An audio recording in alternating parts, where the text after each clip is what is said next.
Consistency to defense, where whenever you guys do get into rhythm offensively, it's really pretty. A lot of cutting. You're able to play off guys. Your pick and pop was working tonight. We've seen Quentin Post with his pick and pops. Seems like it can be a really fun team to play on when you get to play off of Jimmy Butler and a Steph Curry when he's healthy.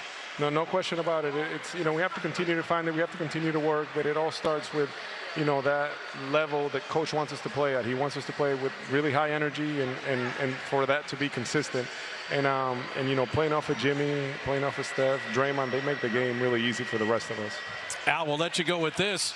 You have a championship from Florida. What do you think of that other rookie and Will Richard with a championship from Florida? He's something to watch. Will is great.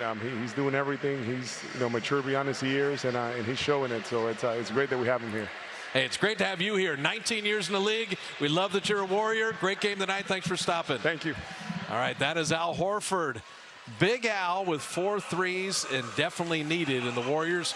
The getaway game. They get the win. They move to 6-5. They're undefeated at home. And off to see the defending champs at OKC bring on that road trip. We will talk to you on Tuesday from Oklahoma City. Is it Big Al or Uncle Al? Big Al to me. Big Al. Big Al. Especially when you go 4 of 6 from 3. Go 4 of 6 from 3. And how about the bench? He helped lead the bench with an advantage of 57-30 when it came to point production because the starters, they struggled at times in this game. And midway through the third quarter again, Indiana came out on fire, made 5 made threes to take a 65-64 lead.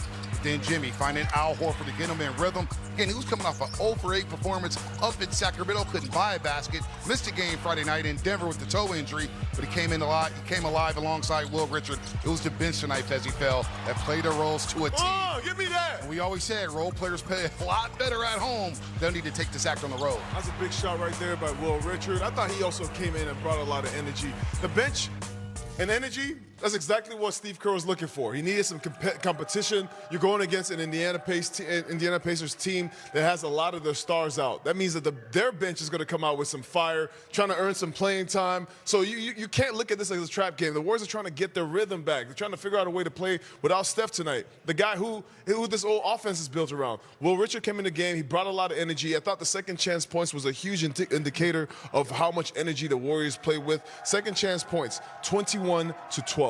Says a lot about the energy the Warriors brought into that second half, especially the fourth. Coming into this game, the three of us talked about the number one thing the Warriors need to figure out right now are adjusting, particularly when Steph is not on the floor. And in this game, we're talking about the bench right now. In the first half, there were 5 bench players that played. Buddy Hield, -8. Moses Moody, -4. Al Horford, -4. Pat Spencer, -1. They were the worst lineup when they were out there on the floor in the first half. What happens in the second half flipped. Buddy Hield +4, Moses Moody +22, Al Horford +9, Pat Spencer +11. Will Richard gets on the floor, +19. That's the adjustment you have to make. You've got to be able to realize when something's not working, when our defense isn't working, or when our offense isn't working, if we're not getting in the paint where we're not in the spots that we need to be. That's what you saw the bench do. And I think more than anything, no matter how many points they put up, how many points they limited Indiana to, it's the adjustment in the real time that's impressive, and it's a huge thing, an indicator for going on the road to be able to do that. I mean, the way that you do stuff like that, the way you flip the game is you have to impose your will on the other team. Yeah. And I thought the Warriors did that, turning the ball over, turning the Indiana Pacers over. The Indiana Pacers take care of the ball. They do. Every game they average 13 turnovers a game, which is really good in this league. But tonight they had 20 turnovers. 11 of those were steals from the Warriors. 6 of those came from the bench. So the bench came into the game with a lot of energy, with a lot of force, with a lot of fire. Second chance points was huge, running the ball in second half, and those came from turning the Indiana Pacers over and really taking control of the game that way. Warriors +14 when it came to points off turnovers. I want to stick with Will Richard for just a second. 20 minutes tonight, or 19 minutes and 29 seconds, 15 points, but it was the energy, it's the deflections, it's being in the right spots. He is pushing some of these guys for minutes here. He's already catapulted GP2 in the rotation. We didn't see much of GP2 tonight, 3 minutes and 52 seconds when the game was decided.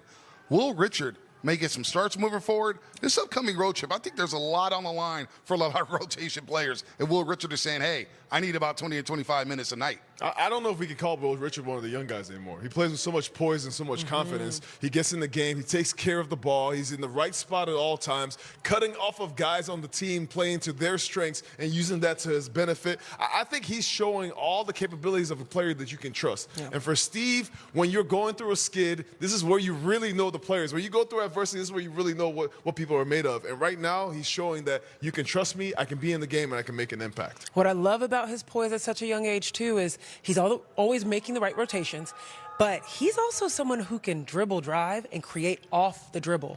Something the Warriors desperately need right now is someone that can get to the basket and not make turnovers or not make anything feel uncomfortable. He's working within the role of the offense to be able to create his shots. I mean, we saw that nice little pull-up step back that he had at the free throw line.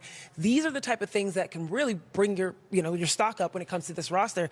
You're talking about we didn't see much GP2. We didn't see any Jonathan Kuminga in that fourth quarter. Yep. And Will Richard came in, guarding Andrew Nembhard, being able to do his duty in that zone, and then be able to create as well. Jonathan Kuminga, 4 of 19 in his last 2 games. Didn't play, as you mentioned, in the fourth quarter. Will Richard also got to the free throw line 8 times, making 7 of those freebies. Yeah. He's not scared of the moment. He comes out there, he takes those shots, and he's going to the basket. Like, that's the way you get fouled, is by going to the basket. And I've said it over and over. Those points in the paint is something the Warriors have been lacking severely. Right now, they're at the bottom of the league. I think bottom 2, bottom 4 in the league in points in the paint. Got to get that up so that you can get easier shots in the game. Well, Jimmy Butler started getting buckets, and he started getting to the paint as well, helped flipping that game in the third quarter. Jimmy Butler with an all-around solid night, 21 points, 9 rebounds, and 7 assists. Did it all. As you mentioned, got Al Horford set up from the three-point line. It just said, you know what, I'm going to take it upon myself to really lead this team to a victory. We're not losing to the Pacers tonight, Zena. 7 assists, and that's what you need from Jimmy Butler. Not only being able to finish at the rim, force the issue at the rim. This team was huge. Indiana was all over the glass, and he was the main person getting to the rim, flashing, teaching everybody else that was out there with him. Move when the ball is not in your hands. And remember, that's sometimes not what we associate Jimmy Butler with. We associate him with being able to hold the ball and assess how he wants to go about his ISO, but he was having such a balanced game tonight, being able to go ISO when he was in the post area for the split action, or being also able to just flash and get easy buckets from his teammates being able to see him. I think that's one of the reasons why the turnovers are down. I think Jimmy slowed the pace down. This is a different pace. If you are playing with Jimmy Butler as the ball handler, he's going to slow it down a little bit, have you guys come ball screen, get into the middle of the paint, and find some guys. He'll post up, wait for the double team, or if he don't double team him, he's going to score. You saw that against Andrew Nembhard. You saw any of the players that they had guarding Jimmy Butler in the post, that's a mismatch. But if you double team him, then it creates for other guys. I thought Jimmy Butler did a little bit of everything tonight, and is exactly what the Warriors need to get this thing going again. And what do y'all know? Indiana didn't win a Chase Center. Woo! First time since this building's open, the Pacers have been lost at Chase Center. We'll hear from Steve Kerr on the other side as the Warriors blitz Indiana in the fourth quarter, 39-18, to win this one going away. Toyota Warriors Post Game Live is presented by Toyota.